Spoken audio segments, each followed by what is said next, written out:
ЖФК Кочани во Тетово прикажа мощна и солидна игра и малку фалеше да го изненади домакинот кој е далеку подобро пласиран на табелата од првата фудбалска лига за жени.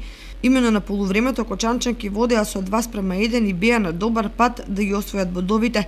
Меѓутоа во продолжението домакинките притиснаа и постигнаа 2 гола кои беа доволни за победа од 3:2. Дербито во Струмица помина во знакот на драгон, бидејќи скопјанки полесно од очекувањата стигнаа до победа од 3:0 и останаа неприкосновени на врвот на табелата. Еве ги резултатите од 10-тото коло.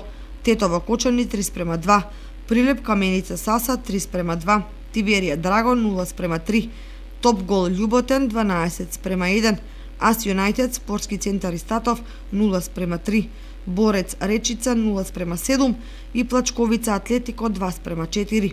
На табелата ЖФК Кочани сега е на 11-та позиција со освоени 7 бода.